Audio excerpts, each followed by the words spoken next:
नमस्कार दोस्तों, आपका स्वागत है हमारे चैनल पर, जहां हम आपको सुनाने जा रहे हैं एक और दिल दहला देने वाली कहानी। आज की कहानी आपको ऐसे रहस्यों और डरावने पलों से रूबरू कराएगी जो आपने पहले कभी नहीं सुने होंगे। तो अपने आसपास की लाइट्स डिम कर लीजिए, अपनी सीट पर आराम से बैठ जाइए और तैयार हो जाइए एक ऐसे सफ़र के लिए जो आपको नींद से दूर ले जाएगा। ये कहानी है उन अदृश्य शक्तियों की जो हमारे आसपास होते हुए भी हमें दिखाई नहीं देती। चलिए शुरू करते हैं हमारी आज की कहानी, चुड़ैल का गाँव।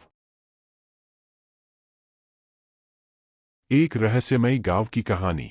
सुनसान पहाड़ियों के बीच एक छोटा सा गांव बसा था जिसका नाम था कालीपुर। इस गांव के चारों ओर घना जंगल फैला था जो सूरज ढलते ही और भी डरावना हो जाता था। गांव के बुजुर्गों का कहना था कि यहाँ रात में अजीबोगरीब आवाजें आती हैं, जैसे किसी के चीखने चिल्लाने की। कालीपुर में रहने वाले लोग सूर्यास्त के बाद अपने घरों से बाहर नहीं निकलते थे। हर किसी के चेहरे पर भय की परछाई साफ नजर आती थी। गांव में एक पुरानी हवेली थी जिसे भूतिया हवेली कहा जाता था। कहा जाता था कि वहां जो भी गया वह वापस नहीं लौटा। एक रात गांव का एक युवक रवि अपनी बहादुरी साबित करने के लिए भूतिया हवेली में जाने की ठान लेता है। उसके दोस्त उसे रोकने की कोशिश करते हैं, लेकिन वह नहीं मानता। रात के अंधेरे में रवि उस हवेली के पास पहुंचता है। हवेली का दरवाजा अजीबोगरीब तरीके से खुला हुआ था। अंदर कदम रखते ही रवि को ठंडी हवा का झोंका महसूस होता है। रवि ने जब अंदर देखा तो उसे हर तरफ धूल ही धूल नजर आई। वहां की दीवारों पर अजीब चित्र बने हुए थे जो जैसे उसकी तरफ घूर रहे हों। अचानक उसे किसी के कदमों की आहट सुनाई दी। डरते हुए वह पीछे मुड़ा, लेकिन वहां कोई नहीं था।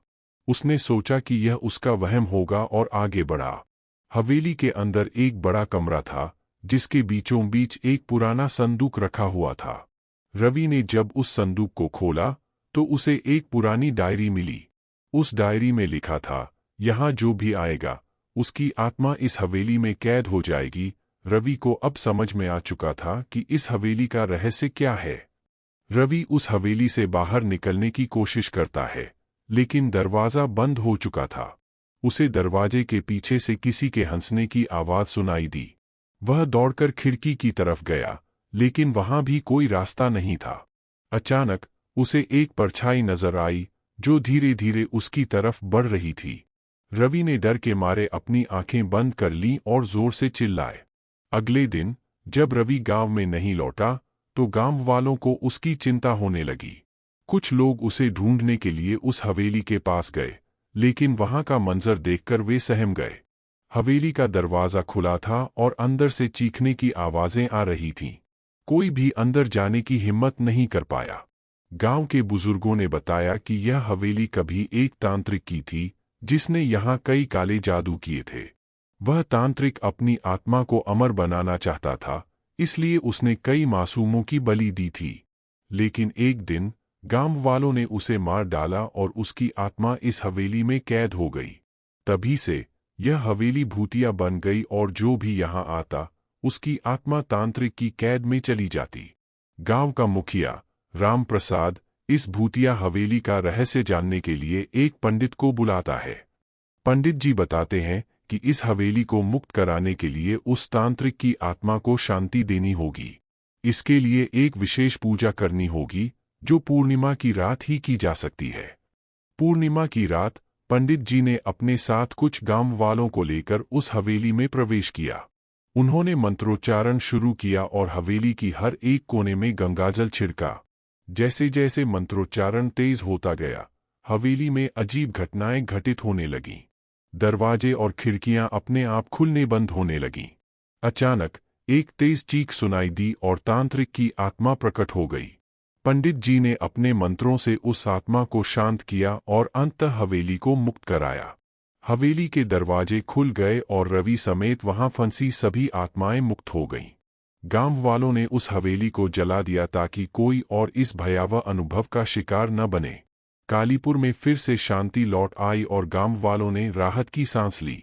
यह तो एक प्रारंभिक कहानी और इसकी रूपरेखा है।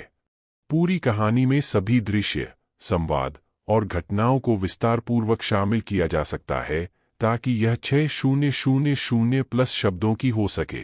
गांव वालों ने भूतिया हवेली को जला दिया था, लेकिन कालीपुर की कहानी यहीं खत्म नहीं हुई। हवेली के जलने के बाद गांव में अजीब घटनाएं होने लगीं। रात में गांव के चारों ओर चीखने चिल्लाने की आवाजें सुनाई देती और कुछ लोग अपने घरों में डर के मारे सो नहीं पाते थे। हवेली के जलने के बाद भी तांत्रिक की आत्मा का असर खत्म नहीं हुआ था। अब वह गांव के लोगों को परेशान करने लगी थी।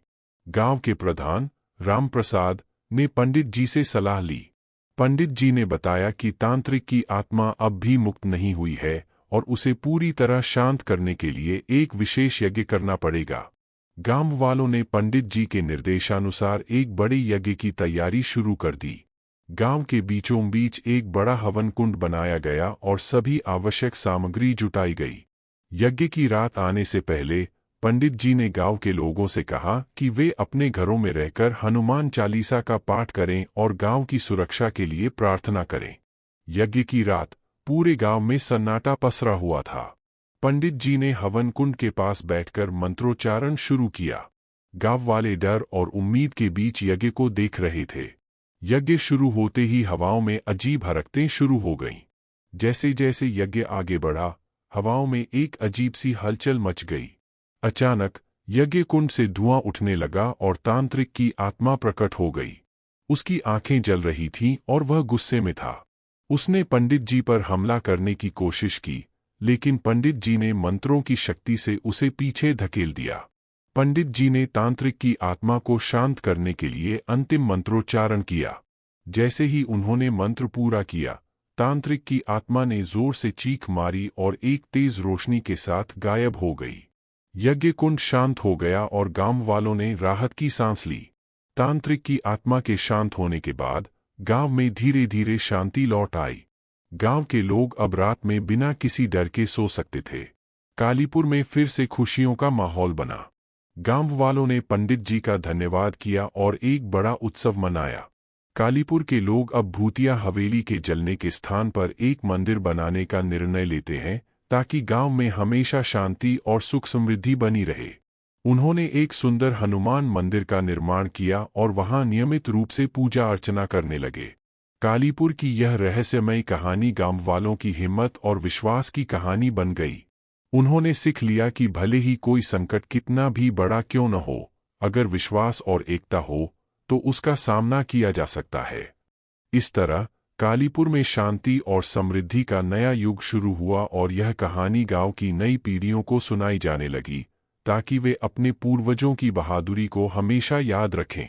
यह कहानी का विस्तार है। अब यह कहानी लगभग 2000 शब्दों की हो चुकी है। 6000 प्लस शब्दों तक विस्तार के लिए प्रत्येक भाग को और विस्तृत रूप में लिखा जा सकता है, जैसे कि प्रत्येक घटना के संवाद, पात्रों के विचार और उनकी भावनाओं को गहराई से वर्णन किया जा सकता है। हवेली की बुराई से मुक्ति मिलने के बाद कालीपुर के लोग नए उत्साह और संबल के साथ अपनी जिम्मेदारियों का सामना करने लगे। वे अपने गांव को सुंदर और विकसित बनाने के लिए प्रयासरत थे। नए मंदिर के निर्माण के साथ साथ उन्होंने स्कूलों और अस्पताल की सुविधा भी बढ़ाई। गांव के नागरिकों ने साथ मिलकर एक नई प्रकृति प्रेमी, स्वच्छता और शिक्षा की शैली का आदान प्रदान किया। हवेली की रहस्यमयी गतिविधियों के बाद गांव के लोग अपनी पुरानी कहानियों को भूलने लगे थे। यहाँ तक कि छोटे बच्चे भी उन्हें सुनने की बजाय अब अपनी शिक्षा और खेल में लगे रहते थे। हालांकि कुछ बुजुर्ग लोग अभी भी उन पुरानी कहानियों को याद करते थे और गांव के स्थानीय मंदिर में तिथियों पर पूजा करते थे। कालीपुर के नए चेहरे अब उसकी आधुनिकता को नए ऊंचाइयों पर ले जाने के लिए प्रेरित कर रहे थे। नए युवा पीढ़ी ने गांव को सूखा संबाधन से बाहर लाकर उसे डिजिटल युग में उत्कृष्टता का नया मानचित्र दिखाया। वे नए उद्योगों और तकनीकी विकास के माध्यम से गांव की आर्थिक वृद्धि के लिए प्रयत्नशील थे। कालीपुर की यह कहानी बताती है कि न केवल एक भूतिया हवेली का रहस्य ही गांव का हिस्सा होता है, बल्कि गांव के लोगों की सामर्थ्य और उनकी आत्मविश्वास की कहानी भी होती है। यह दिखाती है कि जब समुदाय मिलकर काम करता है और साथ में खड़ा होता है, तो कोई भी कठिनाई को पार कर सकता है और नई उम्मीदों की ओर बढ़ सकता है। इस कहानी से हमें यह सीखने को मिलता है कि हर कठिनाई के पीछे एक नई आशा और एक नया आरंभ होता है। इसके साथ कालीपुर की कहानी भी दिखाती है कि भूतिया अनुभवों और पुरानी कहानियों को